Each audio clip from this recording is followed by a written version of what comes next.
No desenvolvimento de um sistema de software, por onde devemos começar? Pelo front-end ou pelo back-end? Nesse vídeo nós vamos falar um pouquinho sobre esse assunto.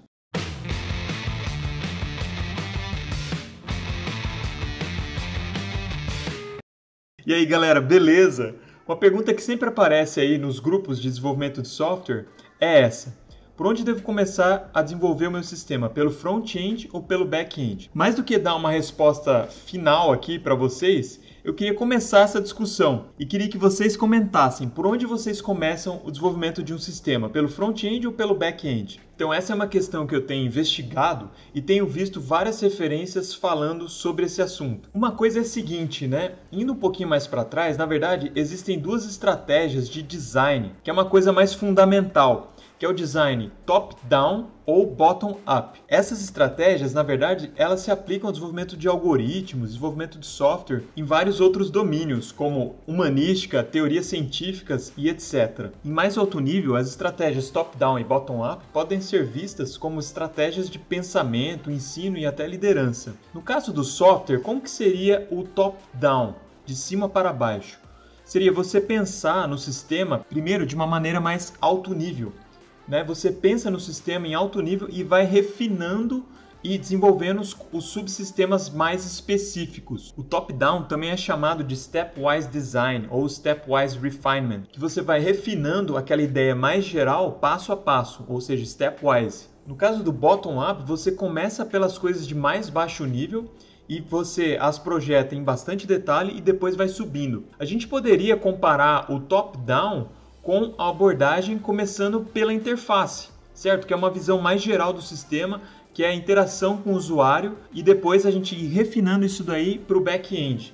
No bottom-up seria a gente começar pelo back-end, pensando, por exemplo, no domínio da aplicação, nas regras de negócio e depois ir subindo para as partes mais gerais para a interface do sistema. O projeto bottom-up também pode ser chamado de outside in. O Sandro Mancuso, que é um desenvolvedor lá de Londres, ele fala bastante sobre o projeto outside in ou outside in design, que seria a ideia de você pensar no sistema primeiro de um mais alto nível e, por exemplo, projetar casos de teste de aceitação e ir refinando então para mais para baixo, ou seja, começar da parte mais exterior da interface e ir descendo para as partes mais de domínio. O Sandro Mancuso também fala sobre os dois estilos de TDD, o Outside In TDD, que também é chamado de estilo de Londres, e o Classicist TDD, que é o estilo Chicago. Eu vou falar mais sobre isso num outro vídeo, sobre esses dois estilos de TDD. Se vocês lembrarem do Dev Chat lá com o Tony Lâmpada, ele também fala que ele prefere começar pelo front-end, ou seja, desenvolver a interface e pensar nas APIs que vão ser desenvolvidas posteriormente no back-end. Agora, uma outra estratégia que eu queria apresentar aqui para vocês, ela nem começa pelo front-end e nem pelo back-end. Ela não é nem bottom-up nem top-down. Ela é end-to-end. Eu vi essa estratégia em dois lugares diferentes. Primeiro, no Pragmatic Programmer. Ele sugere que você desenvolva end-to-end. Não é nem bottom-up nem top-down. Ou seja, o que seria end-to-end? Em um outro lugar que eu vi esse tipo de estratégia end-to-end foi lá no processo de desenvolvimento que foi desenvolvido no Basecamp. Eu já falei sobre isso aqui no canal, que é o Shape Up.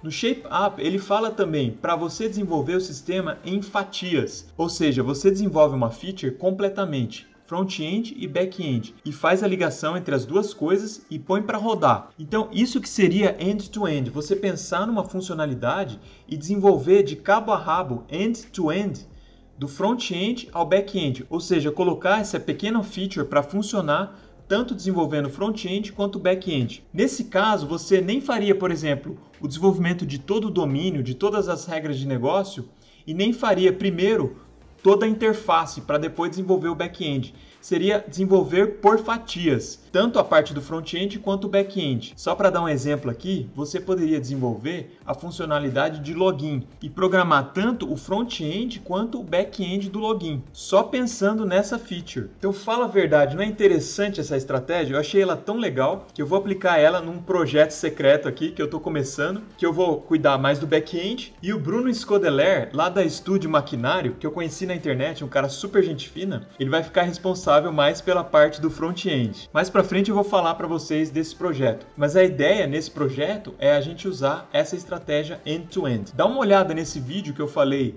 sobre o Shape Up, que é um processo de desenvolvimento que faz um balanço entre desenvolvimento ágil e desenvolvimento mais tradicional. A ideia é bem interessante e foge dos extremos, né, de ser totalmente ágil, onde a pessoa só pensa numa pequena funcionalidade, num monte de features pequenas, né, como lá no Scrum. E por outro lado, o desenvolvimento usando cascata, né, que é uma coisa completamente planejada desde o começo. No Shape Up, eles tentam fazer um meio termo entre uma coisa e outra. Então era isso, galera. Espero que tenha sido útil aí essa primeira discussão sobre essa questão de começar pelo back-end ou pelo front-end. E essa estratégia alternativa que é fazer o end-to-end. Comenta aí, fala sobre a sua experiência. O que você prefere? Começar pelo back-end ou pelo front-end? Depois eu pretendo falar mais sobre isso também. Fiquem com Deus e até o próximo vídeo.